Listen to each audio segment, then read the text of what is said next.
In the bustling city of Ijomi, Chief Okilo, the chairman of Nakilo oil conglomerate, with subsidiaries across the continent of Africa, was a respected community leader, renowned philanthropist, and a widower.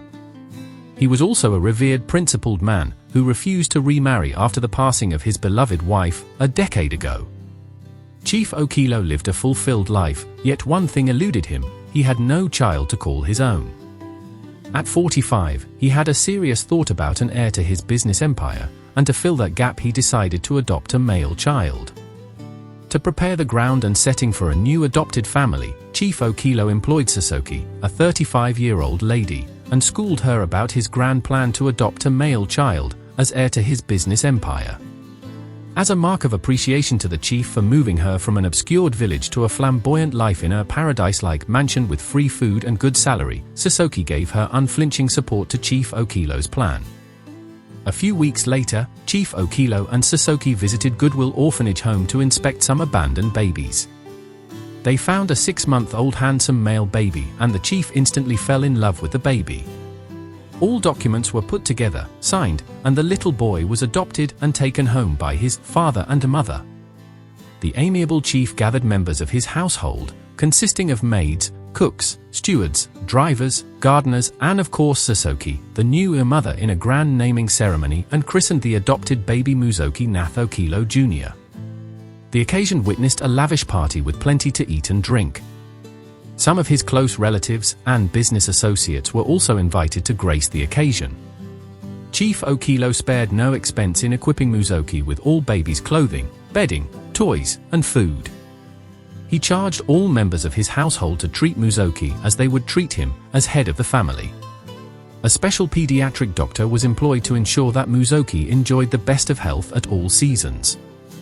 His first birthday celebration was the talk of the neighborhood, as all children were invited, faked, and given gifts labeled Nath Jr. birthday.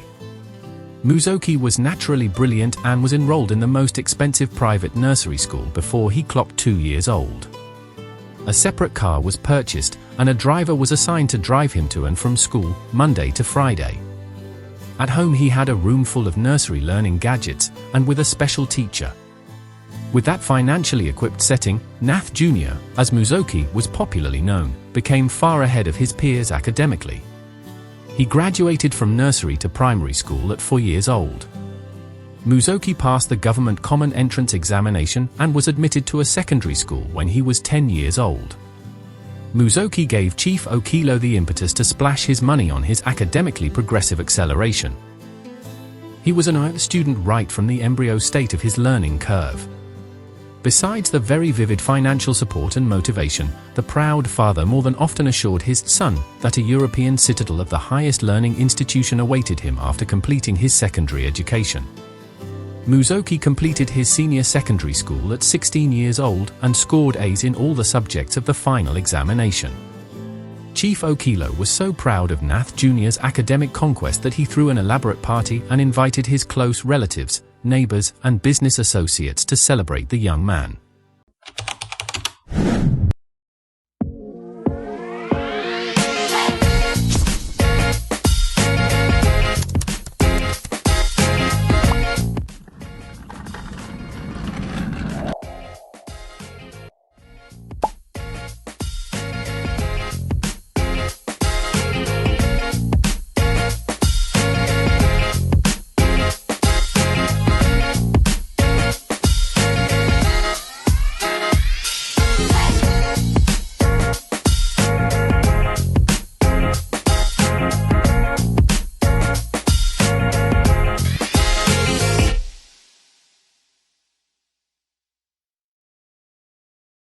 Without much ado, preparations were set on gear to send Muzoki to Europe to honor the admission offered him by one of the prestigious universities. On the faithful day of Muzoki's departure, Chief Okilo mobilized a send-off entourage to accompany him to the departure hall of the international airport. Muzoki was flamboyantly dressed in an imported 3-piece suit, an all-leather shoes and a winter overcoat, even though his touchdown in Europe would be summertime. Muzoki Okilo landed in a European international airport and was picked up by the University of Totham's shuttle bus to the campus. He was accommodated in Prince Amos Hall Room 5 of the university. He was to share the room with a 3-level student, according to the accommodation policy. Tom Sawyer welcomed the fresher with open arms and assured him of all maximum cooperation throughout their stay together. Muzoki quickly observed and adapted to the way of European life through the guidance and advice of Tom Sawyer. Muzoki also observed that his roommate was fond of leaving the room with some other students on Saturday nights and returned on Sundays afternoon. Toward the end of the first semester, Tom Sawyer initiated the following conversation with Muzoki. What was your social life like back home in Africa? Normal. Very normal. I had the best life money could buy. My father never denied anything I asked for. He provided for my birthdays, clothing, electronic gadgets, and whatever I needed. What about your love life? Did you have girlfriends? No, I am too young for that, and my parents had always advised me to concentrate on my studies. Even at school, I had girls who studied with me at the school library, but they were like sisters to me. Okay, now that you are 18 years old or thereabout, do you still consider that you are too young to fall in love? Remember, you are now in Europe and some of our European girls are crazy for handsome Africans like you.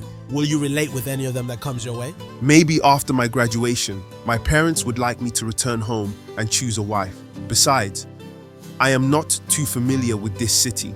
That's no problem. I can always take you around the city. How about going to see a movie with me on Saturday night? Don't worry, I will sponsor it. Okay, but that is if no lecturer gives assignment for the weekend. There were loads of lecture assignments for Muzoki and could not spare any weekend for 2 weeks. The third week was free and Muzoki accompanied Tom and his friends to see a movie. The movie was an eyesore to Muzoki as it was the first lewd movie he had ever seen in his well-guided life.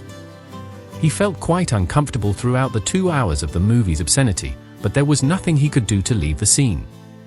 When the movie finally ended, Muzoki demanded to return to the campus immediately, but Tom insisted that they must go to his friend's apartment to pick up a book and then they can go back to the campus. Muzoki had no choice but to go with Tom. At Frank's apartment, Muzoki was made to sit on a sofa opposite a 50-inch plasma television in a well-furnished living room. He was offered soft drinks and some snacks, while Tom and Frank used the staircase to go upstairs. Muzoki had quite settled down with the soft drink and snacks when the screen of the wide plasma started to reel out the worst blue films that made the obscene movie a preamble. Different categories of characters, opposite gender, male same gender, and female same gender, all performed to the disgust of Muzoki. And everything was beyond his control and actions. As the wall clock showed 2:30 a.m., Muzoki could hear some wailings, heavy breathing, and soft laughter from a room directly above him. The persistent sounds kept Muzoki mesmerized, and he tiptoed up the staircase to check for any potential dangers. It was an unforgettable ordeal for him, and right from that night, he vowed never to accompany Tom anywhere throughout their stay together. For weeks, the roommates kept mute over that night, but continued to maintain the cordial rapport that existed. It was almost 2 months later that Tom came in with 2 friends. They were African Caribbean with same skin color like Muzoki. They were Alan Winters and Bob Ashley, both of Caribbean parents but born in Europe. 1 month later, Alan Winters came to Muzoki to inform him of his birthday get-together on the next Saturday at a restaurant opposite the campus. Muzoki trusted him, and because the restaurant was within the vicinity of the campus, he agreed to attend. On that fateful Saturday, Muzoki attended the few friends' birthday celebration, and the unexpected happened. Muzoki's soft drinks was drugged, and he became drowsy. Tom Sawyer appeared from nowhere, and they helped Muzoki get into a car and drove to Frank's apartment. That was it.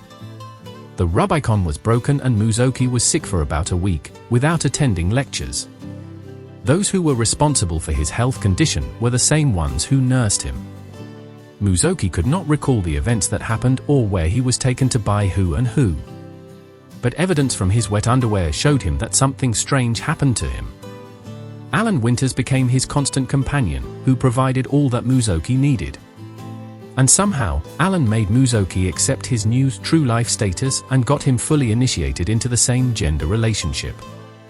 Muzoki became embroiled and did not know how to withdraw his steps. He graduated from keeping a single same-gender lover to multiple lovers simultaneously. His academic progress nosedived to almost zero because he skipped lectures to maintain dates with lovers. He finally managed to graduate and enrolled for his master's. Muzoki spent a year after his graduation seeking for his student visa extension, when he was supposed to return to his father to take over the management of his father's business empire. He did not intend to return home because of the lifestyle he had imbibed. His father had to explore his international influence to make the European Immigration Authority deny Muzoki's application for student visa renewal, and he was compelled to leave the country. Drums were rolled out to welcome Muzoki Nath Jr. back home, and Chief Nath Okilo had a grand party in the city exhibition hall and garden party, with much to eat and drink, in honor of the new managing director of Nakilo Oil Conglomerate.